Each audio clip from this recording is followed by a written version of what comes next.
After you create your chart, you can customize it to show additional chart elements, such as titles and data labels, or to make it look exactly the way you want. We're customizing the pie chart we created in the previous video. To change the title, click it and type the text you want. When you select a title or label's text, you get a context-sensitive menu that enables you to change its formatting, such as font, font size, and font color. If there isn't a chart title, I'll show you how to add one next.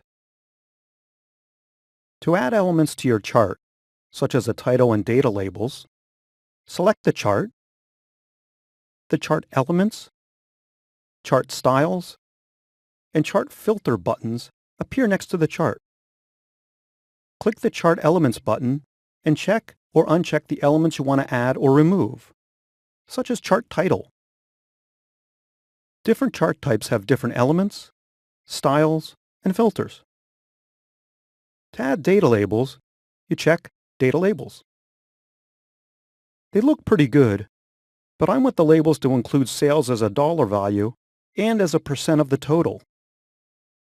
To do that, click the arrow beside Data Labels.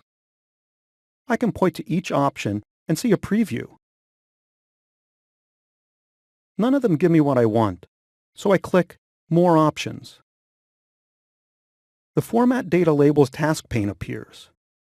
A task pane provides you with more options for customizing elements.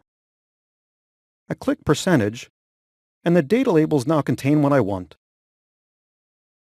We're almost done, but the overall look of the chart isn't exactly what I want. So I click the Chart Style button.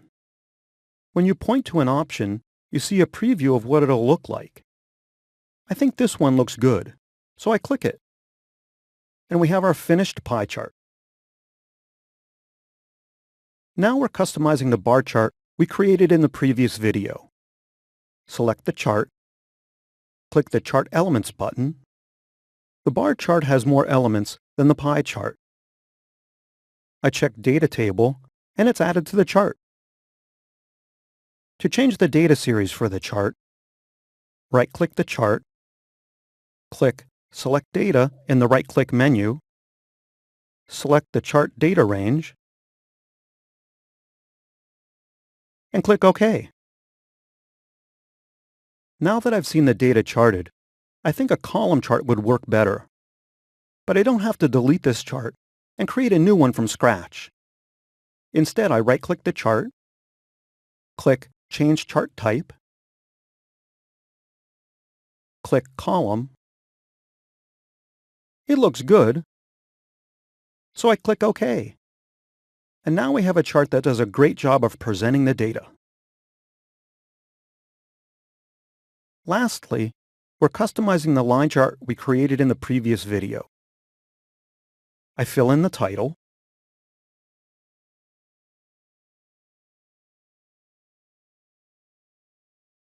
I also want to add a title for the vertical axis of the chart, the numbers, so people will know what they represent.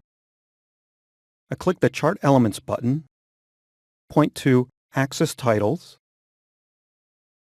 click the arrow beside it, check Primary Vertical, and type inches into the title text box. Data labels would make the chart easier to fully comprehend. I click the Chart Elements button again. If I check Data Labels, it would put the values above the markers, which is a little confusing. When I click the arrow beside Data Labels, I get options for where to place them. I get a live preview when I point to an option. Right looks good, so I click it.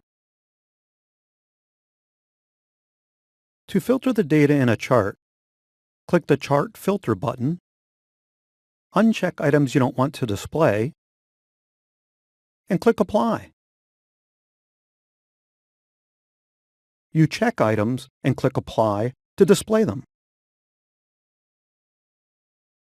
You can double-click a chart or virtually any element in a chart for even more customization options.